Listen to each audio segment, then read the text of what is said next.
Boa noite para vocês. Todo mundo bem? Irmãos, a gente se reuniu com um grupo de ancianatos e a gente pensou, no sábado, normalmente a gente tem um culto especial que é o culto do dia do sábado. A quarta-feira, a gente tem como culto de pedidos, né? Pedidos de agradecimento, um culto mais voltado para a oração. Só que o domingo sempre ficava meio que vazio. O que é que a gente vem fazer no domingo? A gente vem cultuar sim, mas qual seria o tema? Qual seria o nosso propósito? E aí a gente combinou que nesse primeiro trimestre nós iríamos estar estudando o livro dos eventos finais. Diga amém. Não planejamos os próximos trimestres ainda. Então, caso vocês tenham algo em especial, eu queria estudar, sei lá, o livro do Apocalipse, eu queria estudar o livro do Daniel, eu queria, enfim, se quiser algum tema específico, entre em contato, porque a gente vai analisar na medida do possível e quem sabe a gente não traz aqui para estar estudando também com vocês. O primeiro tema, que é o capítulo 1 do livro Eventos Finais, ele trata sobre a última crise da Terra. E eu não sei se vocês sabem, mas nós hoje vivemos em uma guerra. Vocês sabiam disso? Que hoje a gente vive uma guerra. Parece que não, mas tudo que a gente faz é meio que gritando o lado em que a gente está dessa guerra. Todo mundo aqui é um adventista. Nós aguardamos a volta de Jesus, nós aguardamos o advento de Cristo. E a nossa missão, de fato, é proclamar esse advento. Eu lembro que logo quando eu me batizei, eu acho que acontece todo mundo. Quando a gente se batiza, a gente vira a pessoa mais ansiosa de todas. Não, Jesus vai voltar e começa a falar para um, começa a falar para outro. E eu conversando com um amigo meu, que ele nem está mais na igreja, mas ele passou muito tempo aqui, conversando com ele, rapaz, eu acho que Jesus vai voltar e não vai demorar muito, não. Pelo andar da carruagem, Jesus ele vai voltar muito em breve. Tenha certeza disso, Jesus ele vai voltar. E aí ele, olhando para ele, disse, acho que não, vai demorar muito. Pode ter certeza que não volta agora não. E aí, eu lembro que naquele momento aquela fala me abalou completamente. Como assim? Ele está há mais tempo na igreja do que eu e ele não consegue enxergar que Jesus ele está voltando, de fato, Jesus ele está voltando e falta pouco tempo. Ele não está conseguindo enxergar isso. Na minha mente se tornou a maior confusão e eu fiquei meio que triste. Como alguém não consegue enxergar, com tudo que está acontecendo nesse mundo, que Jesus ele está voltando e ele vai voltar muito em breve? Como as pessoas elas não conseguem ver isso? E aí, eu procurando na Bíblia, se você parar para analisar, Pedro e Paulo, eles esperavam que Jesus ele fosse voltar no tempo deles. Vocês sabiam disso? E como foi que eles viveram? Intensamente pregando o evangelho. Ele não queria saber, rapaz, hoje está chovendo, não, é muito longe, vão dizer não, vai ser ruim. Não, eles viviam pregando o evangelho constantemente, porque eles acreditavam que Jesus ia voltar. Muitas vezes, e aí eu acho que a gente já pode tirar a primeira lição do livro Eventos Finais, muitas vezes nós agimos e vivemos como se Jesus ele fosse demorar 100, 200, 300 anos, sendo que Jesus ele pode voltar amanhã. E eu vou contar um segredo para vocês. Se esse ano, a gente está no primeiro domingo do ano, se esse ano você começar a viver como se Jesus ele fosse voltar nesse ano, se ele não voltar, você perde o quê? Mas se ele voltar, meu irmão, e você não estiver preparado, tenha certeza, você perdeu toda a sua vida. Por isso que é muito importante nós estarmos 100% conectados, tanto na profecia, como ligados na iminente volta de Jesus, porque Jesus ele vai voltar. E o livro ele começa falando logo no prefácio o seguinte: não pense que ninguém vai ser salvo pela experiência de outra pessoa. Rapaz, eu acho o pastor o cara mais espiritual de todos. Estou salvo. O pastor tem a luta dele. Você tem que lutar a sua. Cada um tem que carregar, eu posso dizer que cada um tem que carregar a sua própria cruz. Cada um tem que ter a sua experiência individual com Cristo, para de fato começar a caminhar com suas próprias pernas. Não pense que ninguém vai ser salvo pela experiência do outro. E logo no prefácio, o livro ele começa fazendo uma descrição bem interessante. Ele fala que nós somos o espetáculo, ou vamos dizer assim, nós somos o cinema dos mundos não caídos. Vocês sabem que de todos os mundos que Jesus ele já criou, o único mundo que caiu foi o nosso. E os outros mundos, eles olham para a gente como é que acontece a nossa luta. Por exemplo, rapaz, Genilson acordou hoje, mas Genilson ele foi tentado naquela situação. E aí? O que será que ele vai fazer? A vida de Gilson quase que ele não vinha para cá, mas será que ele vai para a igreja? Teve aquele problema lá, eu acho que ele não vai não. Nós somos espetáculo para o mundo, para os mundos não caídos. Eles olham a gente e veem qual é o nosso próximo passo. E eu não sei se vocês sabiam, só para confirmar aquilo que eu estou falando. No livro Verdade sobre os Anjos, no momento que Jesus... Eu não vou contar tudo porque o foco não é esse livro, mas eu acho que traz bastante aquilo que aquilo que eu estou falando. No livro Verdade sobre os Anjos, fala que no momento que Jesus ele foi crucificado, todo o universo entendeu. Até aquele momento, tinha algumas pessoas alguns anjos, na verdade, e até alguns seres criados, que ficavam meio na dúvida. Será que Deus ele é realmente justo? Será que isso que ele está fazendo é certo? Rapaz, ele expulsou, o pobre de Lúcifer estava aqui com a gente, ele expulsou. Alguns anjos tinham esse pensamento, não todos, mas alguns tinham esse pensamento. E a irmã White fala que no momento que Jesus foi crucificado, todo o universo entendeu que o pecado não presta, que Deus de fato é justo e que Satanás merecia a sentença que foi dada a ele. Então perceba, tudo que nós fazemos aqui serve de espetáculo para o mundo. A sua luta diária, claro que você luta ela sozinha, mas todo mundo, de todos os outros mundos não caídos, estão observando tudo que você está fazendo. Será que a nossa responsabilidade ela aumenta? E eu vou contar mais um detalhe bem interessante para vocês. Quando Jesus voltar, e todos nós vamos ser salvos, amém? Quando Jesus voltar, nós seremos chamados para testemunhar para os outros mundos aquilo que a gente passou. Quer dizer que você conseguiu vencer o pecado, Miss? Quer dizer que você veio aqui, como foi que você conseguiu? Eu não entendo. Nós seremos testemunhas para as outras pessoas dos mundos para os mundos não caídos. Eu acho isso magnífico. Mas aí eu queria que vocês prestassem atenção no texto. Eu não sei nem se o passador está pegando.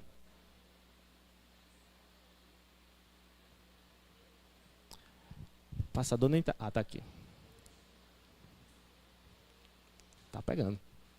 Gente, a irmã White, ela fala logo no primeiro capítulo, na primeira parte, ela fala o seguinte: o tempo presente é de dominante interesse para todo o vivente, governadores e estadistas, homens que ocupam posições de confiança e autoridade, homens e mulheres, pensantes de todas as classes, têm a sua atenção posta nos acontecimentos que tomam lugar no nosso redor. Estão observando as relações que existem entre as nações. Sabe quando isso foi escrito? 1914. Se vocês puderem, no próximo estudo, tragam um livro de vocês, o livro Eventos Finais. Se você está acompanhando de casa e puder pegar, pegue também.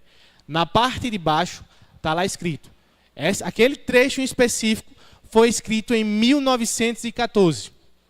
Estava falando que todo o universo parou para ver o que tinha acontecido. Todo ser vivente, ele fica curioso. O que é que será que vai acontecer com a história dessa terra? 1914. O que foi que aconteceu? Eu não sei se eu ouvi ou foi... Mas alguém falou Primeira Guerra Mundial. Foi isso?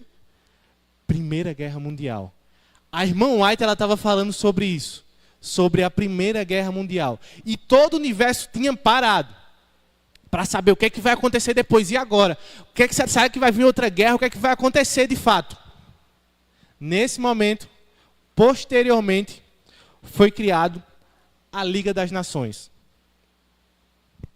Uma união de alguns países para tentar trazer de fato a paz. Aparentemente não parece ser uma coisa ruim.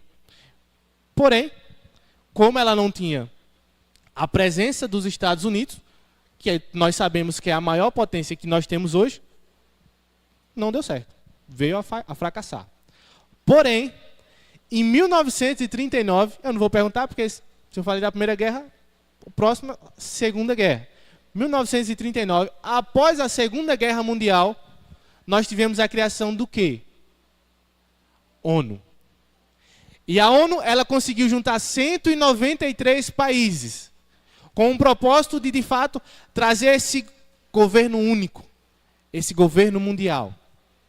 Se você parar para pesquisar, e aí a live está salva, você pode assistir depois ou quando chegar em casa, ou senão você anota aí. Agenda de 2030. Toda essa questão, isso não é teoria da conspiração, toda essa questão ecológica, que nós tanto sabemos, e não é o tema não é o foco principal de hoje, mas toda essa agenda sustentável, tudo isso, não, vamos salvar o meio ambiente, mas como é que a gente vai fazer isso? Como é que vai funcionar? O que é que tem por trás disso? Você lembra que eu falei que nós somos a igreja da profecia? Todo adventista que se preze, ele tem que estar totalmente ligado com as profecias. E eu já ouvi alguém falando, rapaz, eu não gosto desse negócio de profecia. Não. Eu gosto dos livros de Gênesis, que é fácil de entender. Eu gosto do livro de Salmos, que só canta as coisas boas. Eu gosto do livro de Eclesiastes, de Provérbios, porque é muita sabedoria. Agora, quando chega em Daniel e Apocalipse, eu não entendo é nada. Para mim, em nada é a mesma coisa. Irmão, se existe um tempo, e a gente vai ver isso, se existe um tempo que nós precisamos estar ligado com esse livro, esse tempo se chama agora. Não é um livro para ter medo. Por mais que o mundo lá fora, ele tente fazer toda essa mística de que, não, o Apocalipse é uma coisa ruim. Às vezes eu dou estudo bíblico e a gente vai em algumas casas e as pessoas falam, eu tenho coragem de ler tudo. Agora quando chega no Apocalipse, eu travo. Porque falam umas coisas diferentes, eu tenho medo. Eu já ouvi assim, se eu ler, eu sonho de noite. É um negócio que eu tenho medo, nunca vou ler. Perceba que de fato, é a vontade de Deus que nós estudemos tanto o livro de Daniel como o livro de Apocalipse. Por isso que é muito importante que nós cristãos estejamos ligados a esse livro. E aí, continuando a leitura. É na segunda parte, logo no primeiro trechinho. Se vocês tivessem... Também a gente esqueceu de avisar, mas próxima vez tragam o livro. E aí ele fala o seguinte: as forças do mal estão se arregimentando e consolidando-se. Elas se estão robustecendo para a última grande crise. Grandes mudanças estão prestes a operar-se no mundo. E os acontecimentos finais serão lentos? Serão rápidos. Sabe por quê? É tão perigoso você viver pensando que, não, ainda faltam 10 anos, 20 anos, 30 anos, 40 anos, 100 anos para Jesus voltar? Porque a irmã White está falando que os eventos finais serão rápidos. Daqui a pouco a gente vai ver como é que a gente tem que se preparar, mas ela está falando que serão rápidos. Você precisa estar totalmente ligado. E ela fala, as forças do mal estão se arregimentando e consolidando-se. As forças do mal estão se juntando para tentar fazer todo o possível para tirar sua atenção, para fazer com que você não venha aqui. E eu acho muito interessante esses... Acho que foi hoje, eu estava dando uma estudada e eu vi o seguinte. Sabe o que é que Satanás faz quando ele não quer que você ouça a mensagem? Duas coisas. Primeira coisa, ele usa o irmão para falar mal do pregador. Tá vendo lá? Bonitinho, né? Mas, faz isso e aquilo. Primeira coisa. Segunda coisa, começa aquela zoada, ninguém escuta nada na igreja. Olha, isso aqui, lá, presta atenção, não sei o quê, tu ficou sabendo? Satanás, ele faz de tudo para que você não preste atenção na mensagem que Deus ele tem para você. E cabe de fato a você decidir. Lembra que eu falei que nós somos o espetáculo para o mundo? Cabe a você de fato decidir quem você vai servir, a quem no final você vai mostrar que está servindo. E aí o livro ele continua falando o seguinte: o tempo de angústia, angústia qual nunca houve, desde que houve nação, está precisamente sobre nós e somos semelhantemente às virgens adormecidas. Devemos acordar e pedir que o Senhor Jesus ponha debaixo de nós os seus braços eternos e nos conduza durante o tempo da aprovação à nossa frente. Hoje, nós estamos meio que divididos em dois grupos. Aqueles irmãos, aqueles membros que estão mornos, e aqueles irmãos que são bons, mas que estão meio dormindo. Lembra da história das 10 virgens? Todas dormiram. Algumas delas tinham azeite extra. Conseguiram se levantar, mas todas dormiram. E eu estava analisando, e eu comecei a pensar, rapaz, isso é verdade. Se você for parar para pensar, não pense na situação da igreja não, pense na sua situação. Se você for parar para pensar na sua situação, de que lado você se encontra? Quando eu estava lendo essa parte, eu me lembrei do seguinte: todo ano, quando a gente vai fazer o impacto de esperança, a gente se reúne. A gente vai avisar a igreja ou não vai avisar a igreja que tem impacto? É uma faca de dois gumes. Se a gente avisa, pode ser que muita gente não venha. Irmão, sua única chance, tem muita gente que às vezes não tem coragem, mas sua única chance de evangelizar durante o ano, e você falta. Tem certeza que de fato você está almejando ir para o céu? Que essa camisa de adventista do sétimo dia, você quer usá-la ou não? Eu gosto tanto da pregação, eu vou assistir a pregação, eu não falto uma. Mas eu também não vivo. No militarismo a gente diz, fez nada. Ah, mas eu gosto, estou lá em todos os cultos. Mas quando sai, parece que nada aconteceu. Nós estamos dormindo num assunto sério como esse. E eu falo para vocês, eu me batizei, vai fazer mais ou menos uns 10 anos. E eu sempre pensei, Jesus vai voltar em breve, muito em breve. Não vou falar data, porque depois vão dizer que eu estou marcando data. Mas eu sempre pensei, Jesus vai voltar muito em breve. 10 anos depois, eu ainda penso, Jesus ele tá voltando e agora falta bem menos tempo do que naquela época. Jesus ele está voltando. E aí o livro ele continua falando na parte de Deus tem sempre advertido de juízos vindouros. Ele fala o seguinte: Noé veio a palavra. A Noé veio a palavra: entra tu e toda a tua casa na arca, porque te hei visto justo diante de mim. Gênesis capítulo 7, verso 1. Noé obedeceu e foi salvo. A Ló foi enviada a mensagem: enviai-vos, sai deste lugar, porque o Senhor há de destruir a cidade. Ló colocou-se sobre a guarda dos mensageiros celestiais e foi salvo. Assim, os discípulos de Cristo tiveram aviso da destruição de Jerusalém. Os que estavam alerta quanto ao sinal da próxima ruína fugiram da cidade e escaparam da destruição. Irmãos, tem uma história bem interessante sobre essa questão da destruição, porque no ano 70, Jesus ele já tinha meio que dito, vai acontecer. Quando vocês ouvirem o sinal, fujam. E o que aconteceu? Roma começou a cercar e do nada voltou. Eles pensaram, vai dar em nada. Os cristãos que estavam seguindo a Cristo ouviram a mensagem e fugiram. Os judeus não acreditaram. Mais de 1 milhão de judeus foram mortos, porque não acreditaram na profecia. Jesus ele dá aviso para todo mundo. E o que eu acho mais, na verdade, uma das coisas que eu acho mais incríveis na palavra de Deus é que Deus ele não faz nada sem avisar antes. Deus vou causar destruição de surpresa. Vou voltar e ninguém vai ficar sabendo. Deus ele não faz nada sem avisar. Não pense que você vai ser pego de surpresa. Eu não sabia. Não. Os sinais estão aí. Se você for parar para pensar ou para analisar, nós estamos tendo grandes sinais nos climas. Eu, particularmente, eu acho que, se você for, e quem é mais velho, talvez saiba bem mais que eu. O tempo ele está meio diferente.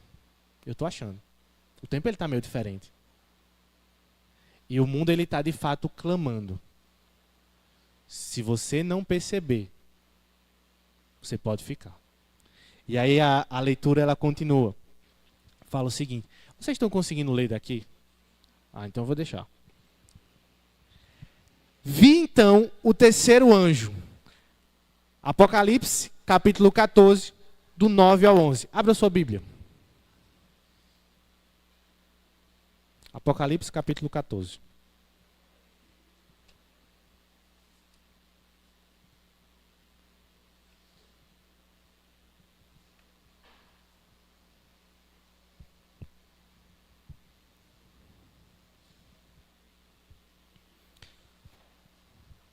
Apocalipse capítulo 14, o verso do 9 ao 11. Segura a leitura aqui, eu vou só terminar a leitura do verso e a gente já entra na leitura da Bíblia.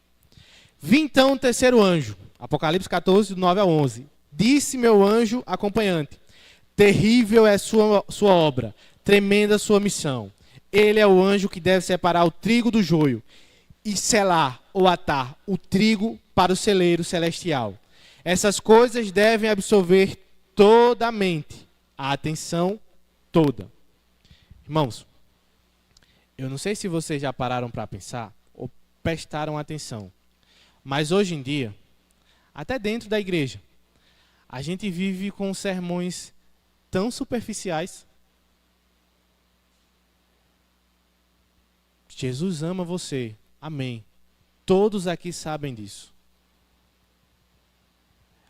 Mas você vai ser próspero, o ano de 2024 vai dar tudo certo, e aquele sermão de coach. E o estudo das profecias. A irmã White ela fala que existem sermões que envergonham até os próprios anjos que estão aqui ao redor da gente. Precisamos tomar bastante cuidado até naquilo que a gente vai falar. Leia a sua Bíblia. Apocalipse capítulo 14, do 9 ao 11. Seguiu-se a estes outro anjo, o terceiro dizendo em grande voz: se alguém adorar a besta e a sua imagem e receber a sua marca na fronte ou sobre a mão, também esse beberá do vinho da cólera de Deus, preparado sem mistura do cálice de sua ira. E será atormentado com fogo e enxofre diante dos santos anjos e na presença do Cordeiro. A fumaça do seu tormento sobe pelos séculos dos séculos, e não tem descanso algum, nem de dia nem de noite. Os adoradores da besta e da sua imagem, e quem quer que receba a marca de seu nome. É uma mensagem dura. Mas, se você for parar para pensar, qual foi a última vez que você estudou sobre isso? E eu tenho certeza, não vou nem perguntar, mas eu tenho certeza que existem pessoas aqui hoje que não sabem nem quais são as 3 mensagens angelicais. E a gente percebe o quanto é sério eu dizer que sou adventista do 7º dia, eu dizer que estou aguardando a volta de Jesus, e eu não sei uma das coisas mais importantes que a igreja adventista do 7º dia prega. Vocês são mais velhos que eu na igreja.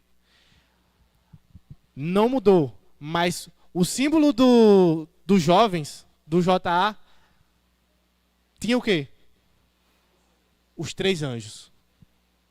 Hoje em dia a gente enfeita tudo, mas parece que a gente corre dessas 3 mensagens. É impopular demais falar sobre isso. Não, vou arrumar muita inimizade se eu pregar sobre isso. Não dá certo, eu posso falar sobre qualquer coisa, mas isso aqui não, é ruim, é chato, isso não... E ela fala sobre isso. Terrível é essa mensagem. Mas é nossa obrigação levar para as outras pessoas. Quando eu leio a Bíblia, eu lembro daquela passagem, quando eu vejo, né? As pessoas vão olhar para a gente e vão dizer, por que você não me contou? Você sabia e você não me contou que isso ia acontecer? E a responsabilidade ela cai sobre nós. E muitas vezes, a gente tem 5, 10, 15, 20, 30, 50 anos de igreja. E a gente não sabe o básico.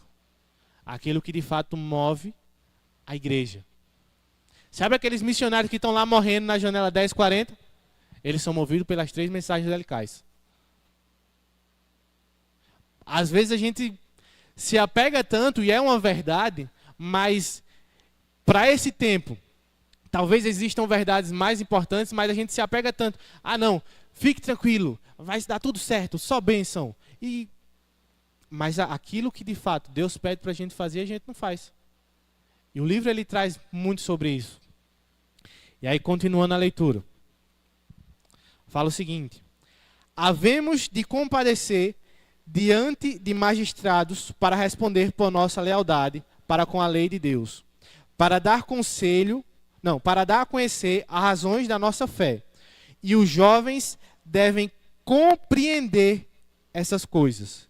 Devem saber o que há de vir a acontecer antes do encerramento da nossa história terrestre. Essas coisas dizem respeito ao nosso bem-estar eterno e cumpre a professores e alunos dar-lhes mais atenção.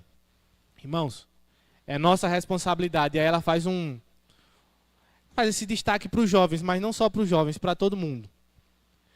Cumpre a cada um de nós saber em qual tempo nós estamos. E tem muita gente que não sabe. O que é que vai acontecer depois? Que momento do livro da Bíblia Sagrada a gente está? Não sei. Vou esperar o pastor pregar sobre isso. Alguém um dia vai falar sobre isso, eu tenho certeza. Vou esperar. E Jesus volta e a gente fica esperando. Não pense que, eu falei isso, não pense que a experiência individual de alguém vai fazer com que você seja salvo. Não vai. Ah, mas meu vizinho é um homem de fé. Ele ora, ele lê a Bíblia, ele vai para a igreja. Ele está fazendo dele. Ele está carregando a cruz dele. Faça a sua parte. Não pense que você vai conseguir ser salvo pela experiência de outra pessoa. E aí, continuando. A necessidade de mais íntimo estudo da palavra de Deus. Especialmente devem Daniel e Apocalipse merecer a atenção como nunca dantes na história da nossa obra. A luz que Daniel recebeu de Deus foi dada especialmente para estes últimos dias. Testemunhos para ministros e obreiros. E aí continua.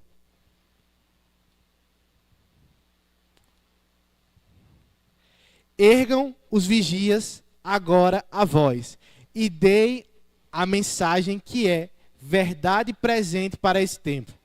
Mostremos ao povo onde nos encontramos na história profética. Irmãos, vocês sabem o que é a verdade presente? Se eu perguntasse para vocês, por exemplo, no tempo de Pedro e Paulo, qual era a verdade presente?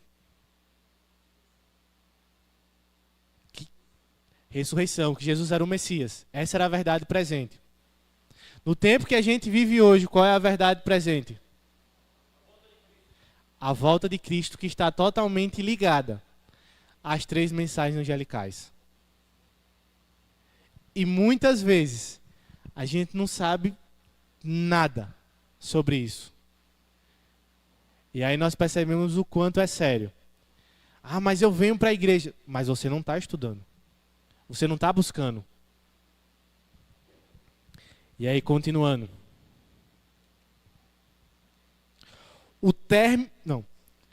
Deus estabeleceu, porém, um dia para o término da história deste mundo. Será pregado este evangelho do reino por todo o mundo, para testemunho a todas as nações. E então virá o fim. Você percebe que tem uma data para a volta de Jesus? Percebe que quando o evangelho ele for pregado, então, o evangelho for pregado para todas as nações, então virá o fim. E aí, quando eu começo a pensar, eu vejo o quanto, eu não vou nem falar nós, eu vou falar eu, o quanto eu estou longe dessa realidade. A gente poderia fazer mais. Se eu acredito que de fato Jesus ele está voltando, talvez um projeto, a gente vai ajudar na reconstrução de uma igreja. Ele não devia ser tão caro. Quando a gente fala, a gente vai fazer um retiro espiritual, é tão barato. Vocês já perceberam como as nossas prioridades elas têm mudado totalmente? Como aquilo que a gente vive de fato tem sido totalmente transformado. Como é difícil. Irmãos, a gente está precisando de dinheiro para fazer uma reforma na igreja da Sombra da Barra. E a gente está precisando. Está precisando de dinheiro. Rapaz, é quanto? Não, quanto você tiver? R$50, pode ser? Pode. R$50. Irmão, retiro espiritual 2024. É quanto? 200 e tanto. Vocês parcelam? Parcelam. Oxi. Vou com a minha família todinha, sai até barato. Vocês já perceberam o quanto a nossa prioridade ela tem sido totalmente invertida? Se de fato eu digo que eu sou um adventista do sétimo dia, que eu estou esperando a volta de Jesus, porque eu estou tão focado nos programas, porque eu estou tão focado em qualquer outra coisa que não seja a volta de Jesus? Talvez porque eu acho bonito. Talvez colocar no meu status, igreja hoje. Eu sou adventista, estou bem vestido, vou para a igreja. Mas, e viver? Viver de fato aquilo, o que é adventismo. E não pensem que isso aqui é mas ele... Não. Isso está dentro do livro. E serve de alerta para todo mundo. Eu acho que esse livro, Eventos Finais, ele dói tanto. Porque a gente está chegando no momento do fim. E é o momento que a gente está vivendo. Parece que o tempo do fim de fato. Porque zero compromisso. Zero responsabilidade. A gente viu agora em 2000 e... há algum tempo. A gente viu em algum tempo o como nós somos birrentos. Eu não vou servir em tal ministério enquanto fulano estiver lá. Eu não vou fazer tal coisa porque fulano está no ministério. Isso aconteceu esse ano. Ano passado, provavelmente. As pessoas saíram por aquela porta, talvez para nunca mais voltar. Eu não vou mais pisar na igreja enquanto fulano estiver por lá. Uma besteira. Pedro e Paulo e todos os discípulos estavam prontos para morrer pela verdade. E a gente com birrinha com os irmãos.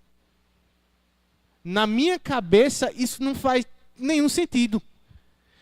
A partir do momento que eu entender o trabalho é de Deus, a obra é de Deus, Ele está me alertando. Se você veio aqui hoje é porque você veio para ser alertado. Deus ele está lhe alertando. Eu não tenho porquê pensar em qualquer outro... mas o irmão... Não, a obra é de Deus, eu trabalho para Deus. Pode vir o que for. Eu entendo que eu estou trabalhando para Deus e eu estou dando o meu melhor. Nós precisamos colocar isso na nossa cabeça. Independente de A, de B, fulano é bonito, olhou para mim feio. A obra é de Deus. Faça a obra para Deus, não faça para ninguém. Se isso acontecer, lembra que a gente leu da mensagem do terceiro anjo que ele veio para fazer essa separação? Se isso acontecer, tenha certeza, você não vai demorar aqui. Tenha certeza disso. E se você vier, vai ser aquele cristianismo mais superficial de todos. Só existe um céu. Não são 2 nem 3, nem 10 mil. Para cada um viver num céu diferente. Ou a gente se une e se aceita como irmãos, ou a gente vive toda a nossa pequena jornada discutindo e brigando e achando ruim, achando feio. Não, porque fulano é assim, porque fulano... Quando você entender que de fato você está trabalhando para Deus, as coisas elas vão fluir diferente. E aí, continuando. Mantendo os eventos futuros na perspectiva correta. O sinal da besta é exatamente o que tem sido proclamado. Nem tudo que se refere a este assunto é compreendido. Nem compreendido será até que tenha sido completamente aberto o rolo do livro. Que rolo de livro é esse? Abra sua Bíblia, Apocalipse capítulo 5. Já estamos chegando no final. Apocalipse capítulo 5. O rolo do livro. Na minha Bíblia, o título está falando o seguinte: a visão do livro selado com 7 selos e a do Cordeiro. Perceba que esse livro é esse livro com 7 selos. E aí tem mais. Ele está falando, a irmã White está falando, que só vai ser entendido quando o sinal da besta ele for proclamado.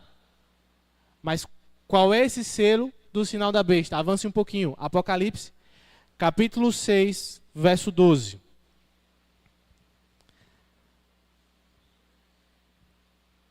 Está falando do quê? 6º selo.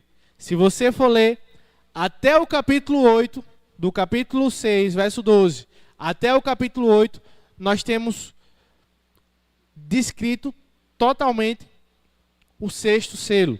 Mas qual é o 6º selo? Apocalipse capítulo 7, verso 3. Acompanhe comigo. Dizendo: não danifiqueis nem a terra, nem o mar, nem as árvores, até selarmos na fronte os servos do nosso Deus. Selar, sinal. Se aqui está falando que esse 6º selo é o selamento do povo de Deus, e a gente sabe que à medida que o povo de Deus for sendo selado, o povo do inimigo ele também vai sendo selado. Sim ou não? Sim. Nós temos o povo de Deus sendo selado e o povo do inimigo sendo selado. Então, qual é o selo de Deus? O sábado. Nós só vamos compreender totalmente o que está escrito, apesar que quando a irmã White escreveu isso, foi há pouco mais de 100 anos, nós já temos uma compreensão bem maior, mas esse 6º selo que está para ser aberto, ele ainda não foi, ele só será aberto quando de fato, se nós temos o selo de Deus como sábado, o selo do inimigo é o quê? O domingo. Quando de fato o decreto dominical ele foi implantado, nós teremos a abertura do 6º selo. E sim, irmão, nós agora estamos próximos da volta de Jesus. Tenha certeza que quando isso acontecer, nós estaremos bem mais. E você precisa estar preparado. Não pense que, mas eu sei, eu vou esperar o decreto dominical. Irmão, não. As 10 virgens, somente aquela que tiveram azeite extras, conseguiram de fato ter um encontro com o noivo. E eu não sei se vocês sabem. Lembra dos últimos momentos de Jesus? Quando Jesus ele chama Pedro, Tiago e João para orar. Vocês lembram disso? E o que foi que Pedro fez? Dormiu. Mais na frente, quando Jesus estava para ser morto, Pedro negou a Jesus. E a irmã White ela fala que se naquele momento Pedro não tivesse dormido, ele teria resistido e não teria negado a Jesus. Se existia um tempo que você podia, pensou, cogitou o fato de dormir espiritualmente, esse tempo não é o agora. Eis que de fato já é o momento de nós nos despertarmos do sono e estudarmos a Bíblia. Esse foi só o primeiro capítulo. Nós estaremos estudando juntos até março. E eu quero contar com a presença de todos vocês. E, se possível, tragam o máximo de pessoas que vocês puderem. Ninguém vai ter a desculpa de dizer que não sabia que Jesus ele está voltando. Que Deus ele nos abençoe. Eu queria que você nesse momento ficasse de pé. Nós vamos cantar o hino 457. Enquanto esse hino for cantado, eu queria que de fato você pedisse a Deus: Senhor, eu sei, ou eu descobri hoje que nós estamos vivendo nos últimos tempos. Então, Senhor, por favor, reaviva a minha vida, transforma, apaga todo esse lixo do pecado que até hoje estava grudado em mim. Eu quero viver uma nova vida contigo. Converse com Deus, porque Jesus ele está voltando e você precisa estar pronto.